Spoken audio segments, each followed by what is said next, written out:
बुद्धं शरणं गच्छामि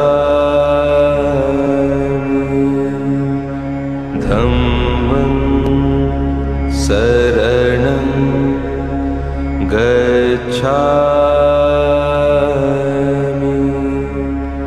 संघं शरणं गच्छामि बुद्धं शरणं गच्छामि धम्मं शरणं गच्छामि संघं शरणं गच्छामि. Бодгаяад гэрлийн утгыг болоод 7-7-49 хоногийг өнгөрөөгөөд ингэж байж байхдаа бол бурхан багшийн тэр үед олж мэдсэн тэр гайхамшигтай ном эрдэн гэдэг бол хосгүй их маш их нарийн энгийн хүн ойлгоход одоо амаргүй маш их буянтай хүн байж ойлгохоор ийм нарийн байсан учраас энэ номыг би одоо хэн заах вэ? Энийг одоо ойлгож чадах ямар хүн байна гэсэн тийм одоо бодлол бурхан багшд одоо төрж эхэлсэн. Сүүлийн 6 жил хатуу жил баян хийж байх үед бурхан багшд үйлчилж байсан 5 шавьяага батсан. Тэгэхээр тэр 5 шавь нарыгаа одоо хаана байгаа бол тэд нар бол ойлгож магадгүй. Одоо надтай хамт олон жил туссан учраас бас ачиг нь бурхны намаар явж байгаа хүний хувьд бол хөгждөг тийм хоёр нандин чанар байдаг. Нэг нь юу гэхээр бусдад хариуд нь юу ч хүсэхгүйгээр бусдын төлөө үйлчлэх гэсэн нэг сэтгэл төрдөг. Тэр нь хөгждөг. А хоёрдугаарт нь бусдын ачийг санах явдал. Тухайн хүн ямар нэгэн байдлаар жоохон ч гэсэн байдлаар ач тус хүрсэн хүнийг ачийг санаж хүн хариуд нь ямар нэгэн бүрдэх. Тэгэхээр энэ бол бурхан багшийн бас тэр их нандин чанар хөгжсөн тэрний бол оргил төрсэн хүмүүс харагдаж байгаа юм л да. Тэгээд тэр 5 шавь нарыг хаана байгаа бол гэж болгоосон чинь тэр бэлгүүн ихнүүдээр бол энтхийн Варнас хотын Сарнат гэдэг одоогоор бол Сарнат гэж ярьдаг. Одоо тэр үед бол Иршипатан Мэрэгдаа гэдэг нэртэй тийм цэцэрлэг байсан. Тэр цэцэрлэгт тэр 5 шавь нар нь тэнд байгаа юм байна гэдгийг болгоод тэгэхээр тэр 5 шавь нартаа энэ номоо заахаар Бодгаяагаас бурхан багш тийш нь ачирчээ. Тэгэхээр бурхан багш бодны дор сууж гэгэрснийхаа дараагаар хамгийн эхэлж 5 шавьтай ном заахаар шийдээд 5 шавьтайгаа уулзсан газар бол энэ суурга байгаа. Тэгэхээр энэ газрыг бол Сарнат гэж нэрлэдэг юм байна. Тэгэхээр энэ Сарнат одоо хотын хажуу Варанаси гэдэг хотын ойролцоо байдаг Сарнат гэж жижигхэн юм хот байна. Энэ хот бол одоо бурхан багшийн холбогдлолтой ийм дурсгалууд бол дүүрэн байдаг юм байна. За тэгэхээр Варанас хотын дэргэд байдаг Сарнат гэдэг энэ газрыг та бүхэн харж байна. Энд бол их том сайхан цэцэрлэг байгаа. Энд бол бурхан багшийн номоо айлдсан газар гэдэг учраас гадна дотны туристууд их ирдэг. За энд бол та бүхэн харж байна. Энд бол анх 5 шавьтай ном айлдсан газрыг тэмдэглэж босгосон суурга маань харагдаж байна.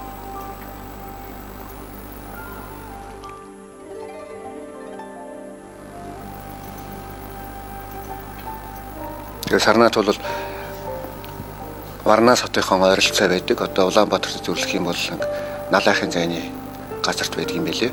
Энд бол энэ ерөнхийдөө туристуудыг зориулсан хүмүүс ирдэг, мөргөлчдийн ирдэг газар байгаа. За энд бол одоо мөн яг 5 шавьяахан ном айлдсан газар гэдэг босгосон бяцхан суургууд байна.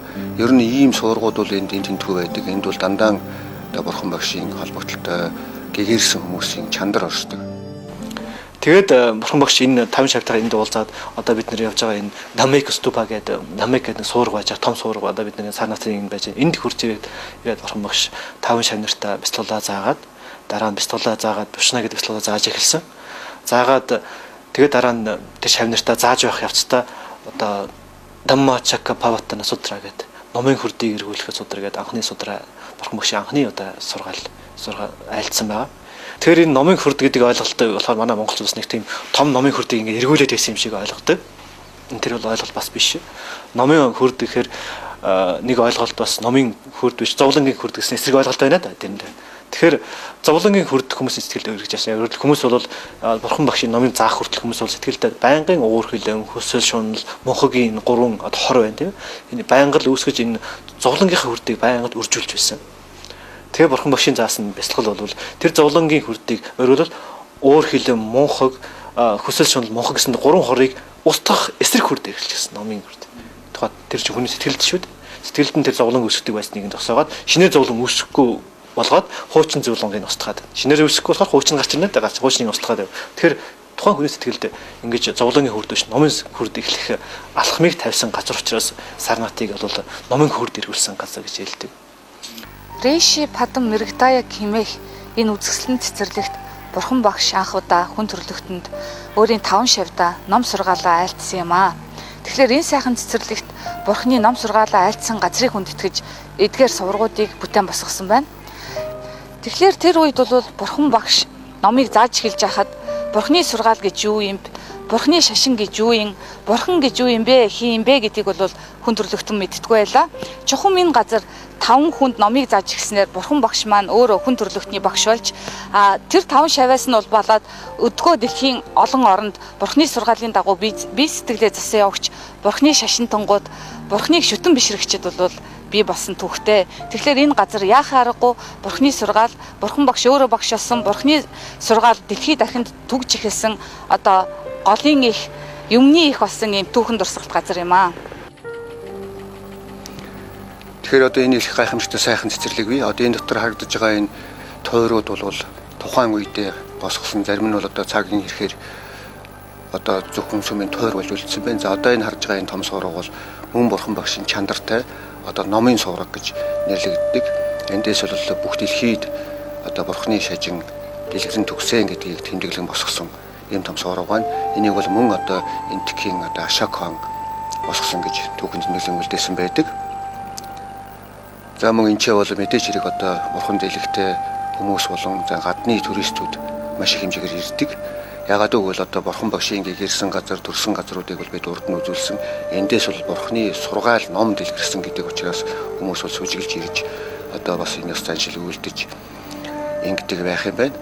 Энд бол мөн одоо зөвхөн сүжигтэй хүмүүс гадна бас эртний нэг үзчий харж гэсэн туристүүдийн одоо хөл бол тасардгүй гэж энд байсан тайлбарлагч ярьж ирсэн. За мөн одоо энэ харж байна одоо энэ ч бол мөн л одоо Бурхан багшийн үед босгосон одоо 2500 жилийн өмнө босгосон зарим нь бол тэрнээс хойш босгосон юм сүмийн тойрууд харагдаж байна.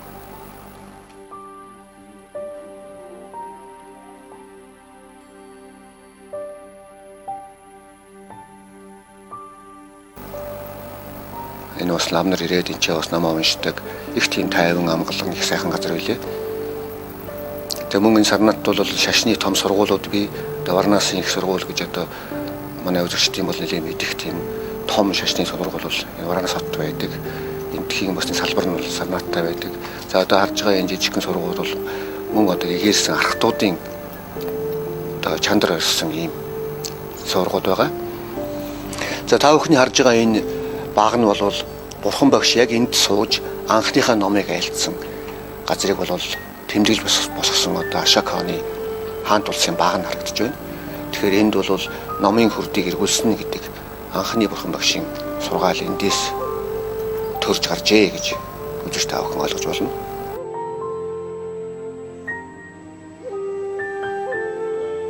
За энд та бүхэн бодгөрөөсийг харж байна. Одоо монголчууд бүгд мэднэ л дээ сүмийн ороод бол номын хүрд түүний хажууд л 2 бодгөрөөс байдаг. Тэгэхээр энийг бас бэлэгдээд энд бол бодгөрөөсийн жижигхэн зоопарк байдаг юм билээ. Ингээд үзэж байгаа хүмүүс бол бодгөрөөсийг хоололдог. Энэ 50 ангалан юм сайхан бодгөрөөсүүд байдаг. Бяцхан тийм зоопаркнд байдаг юм байна.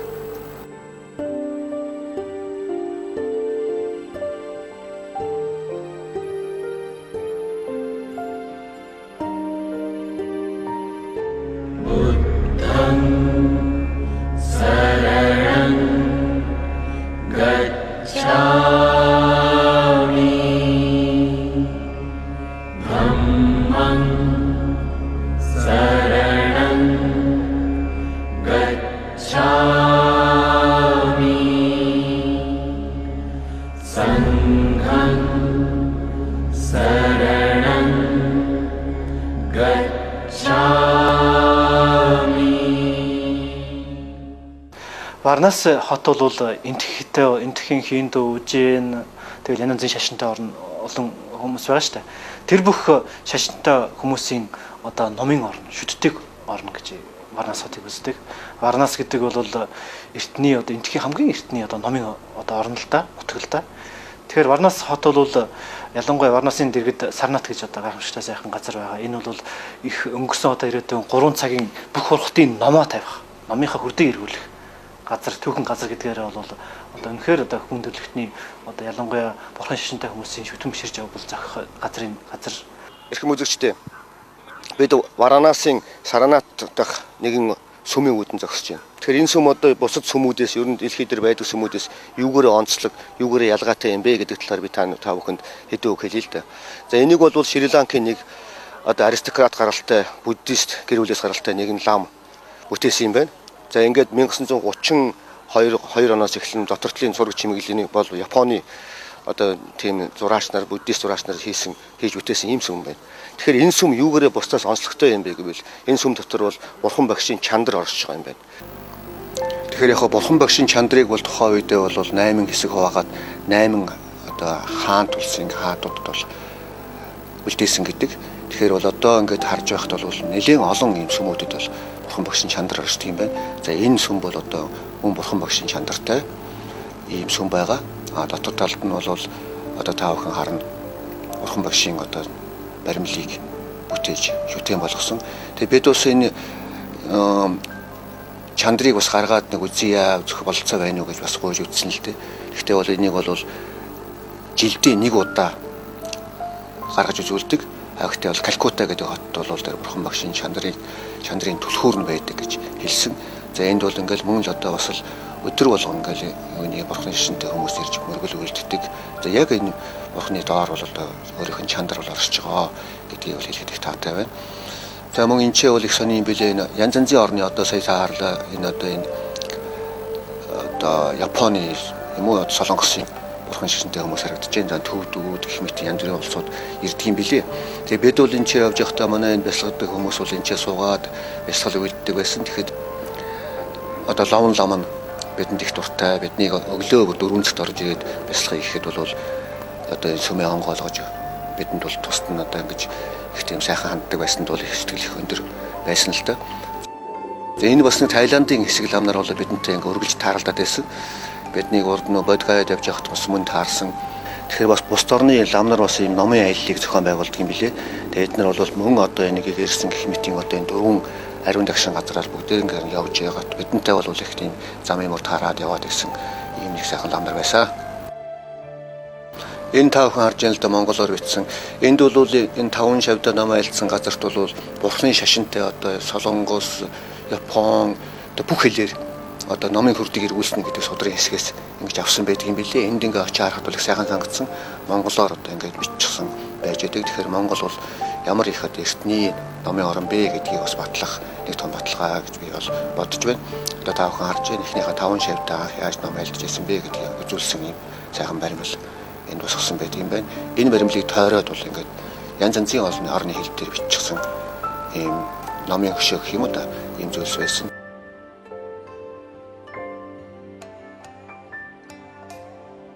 Тэгэхээр та бүхэн харж байгаа энэ Японы зураачийн зурсан одоо маш сайхан бүтээл байна. Энд бол Бурхан Багшийн анх төрсөн одоо яаж гэгэрэл төрсөн хатуу бясалгалыг эрхэн зэгчээсэн гэх мэтийн одоо энэ бүх үйл явдлыг нь харуулж үзүүлсэн байна.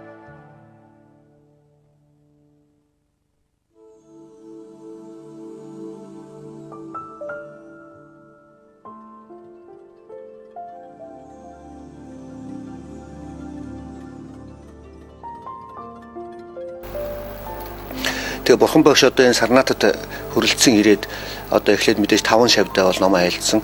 Энийн дараагаар бол энэ хавийн одоо их том баян Раш баяны хүү ирж одоо Бурханы номыг сонссон байгаа юм л да. Тэр хүүхэд бол баян сэтгэлийн амьдралд бол их уйдчихсан ийм нэг залуу байсан. Ингээ ирээд Бурхан Багштай тааралдаад энэ номыг анх сонсоод ингээд бол номонд орсон. Тэгээ энэ бол энэ тухайн үедээ бол тентхийн баячуудын дунд бол маш их том яриа болсон юм байна л да. Тэгээ энэ тэргүүн баяны хүн одоо ингээ гэгэрэлд орчлоо, гэгэрлийн шатанд орчлоо гэд. За ингээд бол энэ нүрх төгөд дэлгэрээд одоо тийм баян айлын 55 хүүхдийг бол явандаа тэр баяны хүүхд бол дагуулж ирсэн. Ингээд бол анхны одоо Бурханы номыг 5 шавьяахан дараа сонссон хүмүүс бол тийм олон баячуудын хүүхдүүд байсан. За энэ учраас бол энэ хавьтаа бол ном бол маш хурдтайгаар их тийм түгэнд дэлгэрсэн гэж одоо Ганжуур сударт бичсэн тэмдэглэсэн байдаг юм байна. Тэгээ хамгийн сонирхолтой нь бол тэр ирсэн тэр 55 одоо баячуудын хүүхдүүд бол бүгдээрээ одоо энэ номыг суугаад бясалгалыг үйлдэд бол гэгээрэлд хүрцгээсэн. Ингээд бол энэ дэлхий дээр 60 одоо арахад бий болсон гэж Ганжуур судалт бол анх дурдсан байдаг. Энэ бол Бурхны номыг дэлгэрүүлэх эхний одоо том 60 одоо тийм гэгэрсэн архтууд бол бий болсон гэж үзэж болох юм аа. Энэ гэгэрэл хүрсэн энэ хүмүүстээ бол одоо өөр хийх юм байхгүй. Тэд нар бол хийх ёстой хөрөх ёстой зөвлөлтөд хүрсэн. Гэгэрэлтэй хүрчихсэн. Тэднэрт одоо хийх үлдсэн ажил юу вэ гэхээр Бурхны заасан гайхамшигтай сайхан сургаал номыг одоо зовж байгаа хорвогийн бусад арт түмэнд хүмүүст хөрөх ажил үлдсэн. Тийм учраас Бурхан багш тэр шав нарыгаа цуглуулад одоо жарат бик хава жарикан бахожана хитая бахожана сукая лого анагампай гэж. Энэ бол Бурхан багшийн одоо ном дэлгэрэх одоо үрээ цойроо мэт болсон. Юу гэхээр ховргууд минь амьтны тусын тулд энэ ертөнцийг инэрэн хайрлаж амьтны тусын тулд номын аялалд ажирахтун гэж.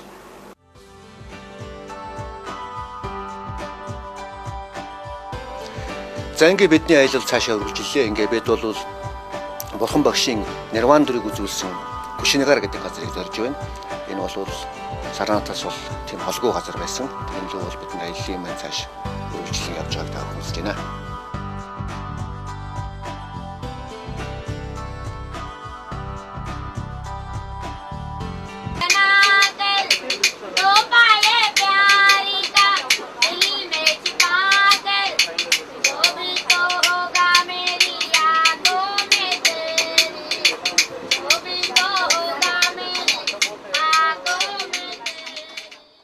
Хорин 9 наснда гэрээс гарч 35 наснда гэгэрлийн амгалан болсон Бурхан багш 80 наснда Ражгир хотод шав нартай ном сургаалаа альдж байхдаа үүнээс 3 сарын дараа би Нирвандурыг үзүүлэх болно гэдгээ хэлсэн гэдэг. Бурхан багш Ражгирхаас наашаага Кушинагар хүртэл 3 сарын турш аялж хурж ирээд энд Нирваны амгаланд орж энэ бие орхижээ. Бурхан багш хамгийн сүүлд Ражгир хотын ард иргэдтэй салах ёс гүйцэтгсэн сувраг бол одоо энд байд юм байна. Мөн яг энэ газар Бурхан багш Нирвандур олсон юм байна. Бурхан багш Нирвандур үзүүлэхээс өмнө өөрийн шав нартаа гэрээслэн загсан юм байна. Намайг Нирван болсны хойно миний лагшин биеийг чандарлаад 8 хэсэг хувааж тухайн үеийн энтхийн 8 их хаадад өгтгөө хэмээн зарлаг басны дагуу Бурхан багшийг чандарлаж түүний лагшин чандрыг 8 хэсэг хувааж тухайн үеийн энтхийн их хаадад өгөөд тухайн хаадууд бол суврагыг босгож хойч үеийн ард иргэд сүсэг бишрэлт олон түмэн хурж ирж хүндэтгэл үзүүлж Бурханд залбирэн мөргөж явах шүтээнийг бий болгосон юм байна. Бурхан багшийн чандар орчсон нэгэн сувраг бол одоо бидний баруун гарт талд байна.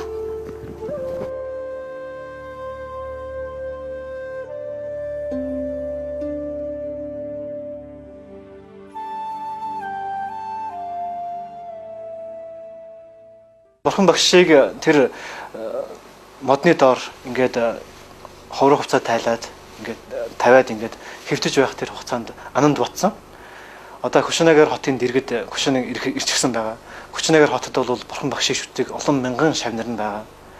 Хэрвээ би Бурхан багшийг одоо ингээд тааллуулахаар ингээд ирчихсэн Нирвандур үзүүлэх гээд ирчихсэн байхад тэр шав нарт нь одоо хэл хөрөхгүй бол одоо тэр олон шав нар сүүлд одоо намайг одоо загнаж зөхөж магадгүй гэж бодоод тэр Кушинагар хотын захт нь ороод л нэг таарлцсан нэг хүнд Бурхан багш одоо ингээд Нирвандурыг үзүүлэх гээд сүүлчийнхээ одоо шүнийг өнгөрөхөөр ингээд Кушинагар хотын дэргэд ирчихсэн байна гэдгийг мэдээг нэг хүнд хэлэхдээ дорхноо тэр хотоор тэр мэдээ цорын мэддэг гэж тэр шөнө бол Бурхан багштай сүүлчийн удаа хүндтгэл үзүүлэх гэсэн хүмүүсийн цоо араараасаа цувж эхэлсэн.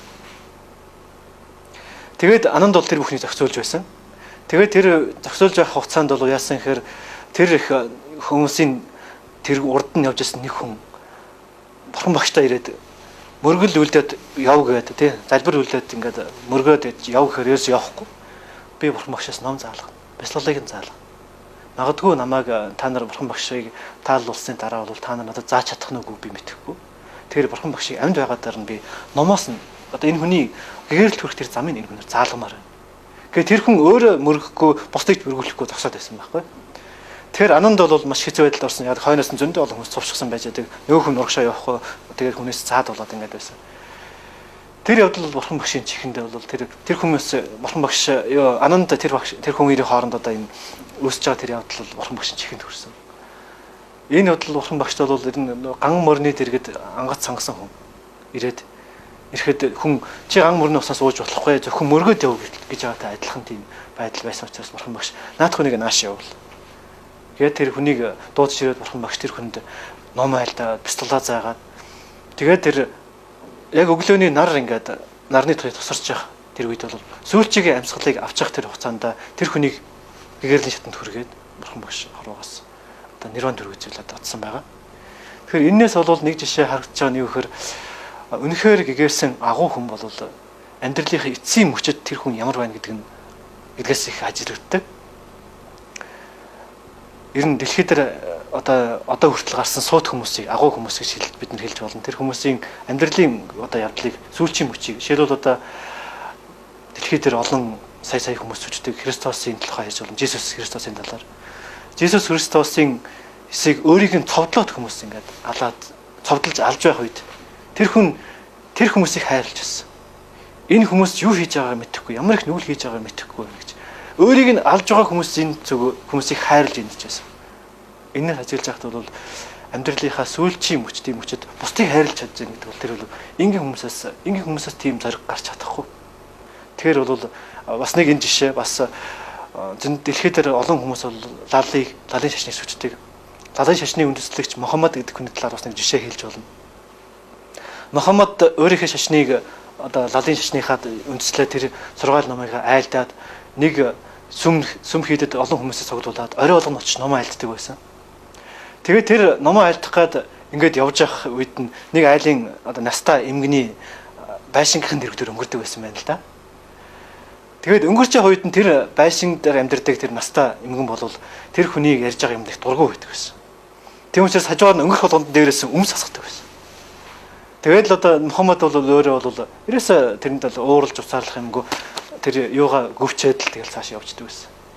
Тэгээ нэг өдөр бас дахиад л тэр ном айлтгал тэр оройгоо тэр одоо тэр эмгэний хажуугаар ингээд өнгөрөхөд эмгэн дээрээс өмс асгаагүй.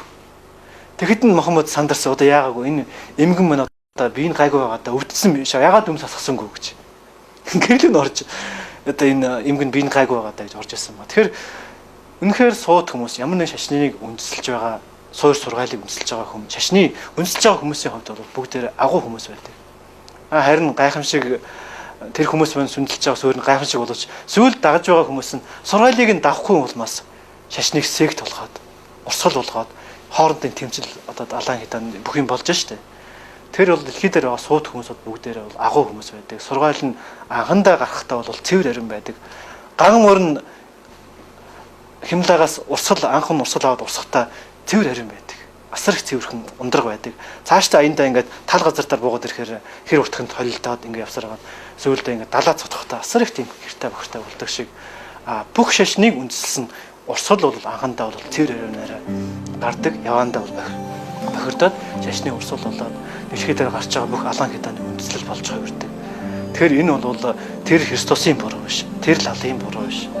Тэр Мухаммадын буруу биш. Бурхан багшийн буруу биш. Сүүлд заасан сургаалынхын дагуу тэрийг амьдралдаа хэрэгжүүлэх хүмүүсийн буруу юм аа. За тэгэхээр одоо энэ олон сургууд дотроос нэг онцлог сургыг та бүхэнд би танилцуулъя. Тэгэхээр одоо та бүхний харж байгаа одоо энэ сургал дээр бол бурхан багшийг таалал болсны дараагаар тавиад 7 хоног байлгаж одоо энэ хавийн одоо хүмүүсийг хийж мөргүүлсэн салхар одоо гүйцэтгсэн гэх юм уу ийм сургыг бол та харж байна. Одоо 2500 жилийн өмнө Кушанагар гэдэг тэр үед Кушанагар гэж хотод байсан. Тэр газрыг бурхан багш бас нэрван дөрөв үзүүлэх газраа гэж сонгож авсан бас учиртай. Тэр юу гэхээр одоо бурхан багш энэ талаар бол энэ тэр Кушанагар гэдэг нэрван дөрөв үзүүлэх газраа сонгож авсан талаараа бол бурхан багш энэ Паринерван сутра гэдэг тэр дэлгэрэнгүй сайхан сутра тэрэндээ бол айлцсан байна. Энэ юу гэхээр урдын одоо боцото байх үедээ урдын төрлүүд захиурдын ертөнцийг эзэлсэн хаан байх үедээ тэр хот нийслэл байсан байдаг гэж. Тийм учраас тэр газрыг нэрван дөрөв үзүүлэх газраа гэж сонгож авсан байна. Тэгэхээр ер нь бол одоо энэ вебчнаа судлалын төвийнхэн бол бас дараагийн ээлжинд бол бас иймэрхүү аяллыг зохион байгуулах бодолтой байгаа юм билээ. Тэгэхээр үзэж байгаа та бүхэн бас энэ ариун дагшин газараар явъя гэх юм бол өөрөөсөө очиод үзэх тийм болцоо бол байгаа. Гэтэ ер нь бол ганжууртал бичсэн байдаг юм л да. Урд насны их буянтай улс бол ийм газруудыг үздэг гэж. Тэгэхээр үзэж байгаа үзэгч та бүхэн ч гэсэн одоо бас их тийм сайхан буянтай улс байна гэж одоо хэлэхэд бол сэтгэл их сайхан байна.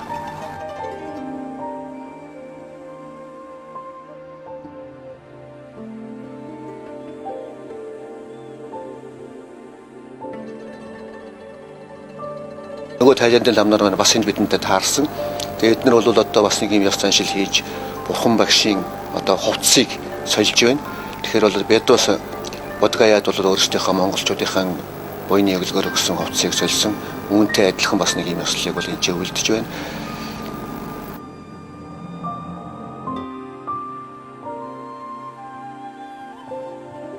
Тэгэхээр одоо та бүхний харж байгаа энэ Бурхан багшийн одоо Нирван дөр үзүүлж байгаа энэ том одоо баримл бол мартлагын үеэр гарч ирсэн гэдэг юм билээ.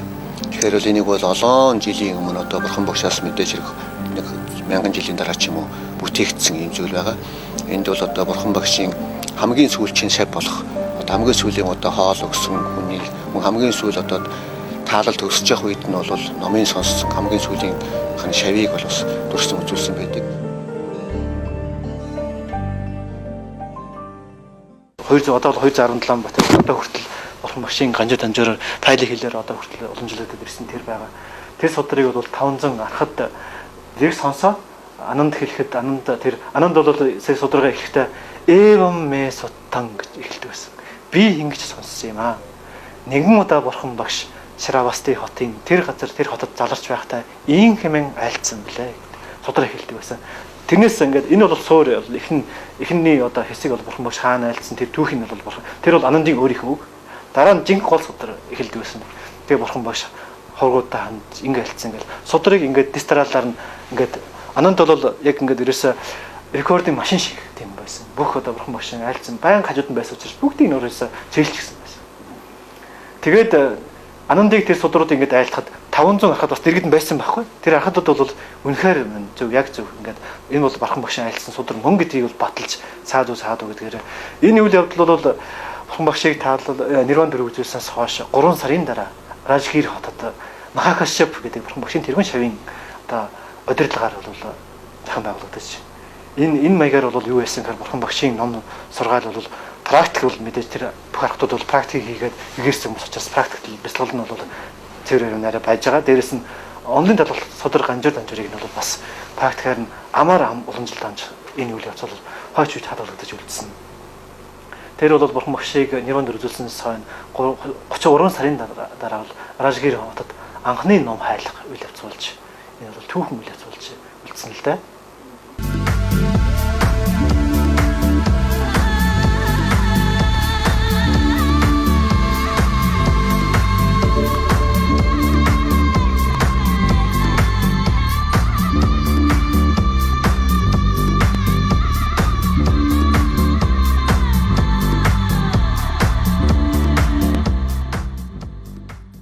Бурхан багш Нирван дөр үзүүлж таалал болсны дараа түүний бие лагшныг чандарлах ёслол үйлдсэн газрын өмнө би зогсоод байна. Тухайн үед Бурханы бие лагшныг чандарлаад 8 хэсэг хувааж энтхийн 8 их хадад хадгалуулж сувраг босгоорой хэмээн Бурхан багш зарлаг болсны дагуу энэ ёслыг үйлдсэн газрыг тэмдэглэж энэхүү суврагыг босгосон юм байна. Тэгэхээр Бурхан багшийн шав хуврагууд Бурхан багшийг таалал болсны дараахан түүний биеийг чандарлаж хайлуулахаар гал асаатал тэр гал асаагүй байна. Харин Бурхан багшийн хүлээж байсан Кашап тэргүүтээ 500 хувраг хүрлцэн ирсний дараа өөрийнх нь зүрхэн тус газраас гал гарч улмаар биеийг нь хайлуулжээ.